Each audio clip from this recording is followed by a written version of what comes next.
பாஜக மாநில தலைவர் அண்ணாமலை செய்தியாளர்களை சந்திக்கிறார். நிர்ணய காட்சிகளை பார்க்கலாம். 24 ஏக்கர் முழுவதுமாக அந்த மேலூர் பகுதியில் இருக்கக்கூடிய டங்ஸ்டன் நேற்று என்ன உத்தரவாதம் நம்முடைய அமைச்சர் கிஷன் ரெட்டி ஐயா கொடுத்தாங்களோ அதை முழுவதுமாக ரத்து செய்து என்று அறிவித்திருக்கின்றார்கள். அதனால் முதல்ல நம்முடைய பாரத பிரதமர் ஐயா நரேந்திர மோடி அவர்களுக்கு பாரதிய ஜனதா கட்சி தமிழக மக்கள் சார்பாக நன்றிகளை தெரிவித்துக் கொள்கின்றோம்.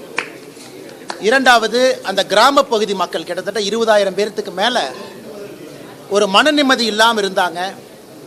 இன்னைக்கு அவர்கள் இன்று இரவு நிம்மதியாக அவங்க எல்லாம் தூங்க போகலாம். அந்த மேலூர் பகுதியில் இருக்கக்கூடிய எல்லா கிராம சொந்தங்களும் கூட நிம்மதியாக இன்றிலிருந்து அவங்க தூங்க போகலாம். நாட்டிற்கு இந்த டங்ஸ்டன் என்பது மிக முக்கிய ஒரு கிரிட்டிக்கல் மினரலாக இருந்தாலும் கூட இன்னைக்கு சைனாலிருந்து இம்போர்ட் பண்ணுறோம்.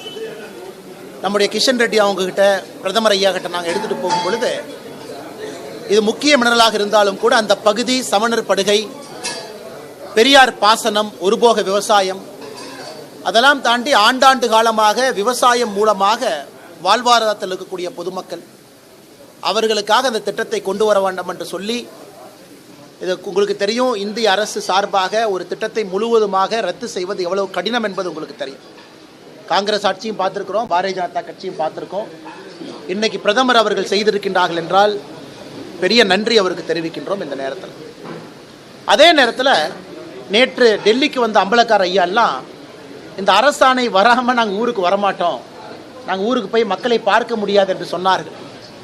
அதனால் போர்க்கால அடிப்படையில் இன்றைக்கி வேகமாக இந்த அரசாணை கொண்டு வரப்பட்டு நாளை காலையில் அந்த அம்பலக்கார ஐயாலாம் ஊருக்கு வர்றாங்க. அதனால் அவர்களுக்கும் இந்த நேரத்தில் நீங்கள் ஊருக்கு வரலாம் என்று இந்த நேரத்தில் நாங்கள் தெரிவித்துக் கொள்கின்றோம். அதை தாண்டி பொதுவாக நிறையா விஷயங்கள் உங்களுக்கு இருக்கும், பத்திரிகை நண்பர்களுக்கு இருக்கும். இன்றைக்கி எல்லாம் பேரூர் ஆதீனம் இந்த இடத்துக்கு வந்திருக்கிறீங்க, அதனால் முதல் நன்றி தெரிவிச்சுக்கிறேன் நம்ம தூரம் சிட்டியிலிருந்து. அதனால் பத்திரிகை நண்பர்கள் இருக்கக்கூடிய கேள்விகளுக்கு நாங்கள் பதில் சொல்லுகிறோம். இல்லை, இது ஒரு எல்லோருக்குமே தெரியும் நம்முடைய நாகரிகம். ஏன்னா நம்முடைய பிரதமர் அவர்கள் எப்பொழுதும் சொல்வது உலகத்தினுடைய தொன்மையான மொழி தமிழ் மொழிங்கிறாங்க. சமஸ்கிருதத்தை விட தொன்மையான மொழி நம்முடைய தமிழ். அப்படி இருக்கும் பொழுது மனித கலாச்சாரம் ஆரம்பத்தில் ஆதியில் இங்கிருந்து தான் மனித கலாச்சாரமே இருந்திருக்க முடியும். குறிப்பாக இங்கே இருக்கக்கூடிய நிலப்பரப்பில் இதை ஏன்னா மனிதர்கள் இருந்தனால தான் மொழி வந்திருக்கும். ஒரு தொன்மையான மொழி இருந்தனால தான் ஆதி தமிழர்கள் அங்கே இருந்திருப்பாங்க. அதனால் இன்றைக்கி நம்முடைய முதலமைச்சர் அவர்கள் 5300 ஆண்டுகளுக்கு மேலே அப்படிங்கிற ஒரு வரலாற்று சான்று நம்ம முன்னாடி வச்சுருக்கிறாங்க.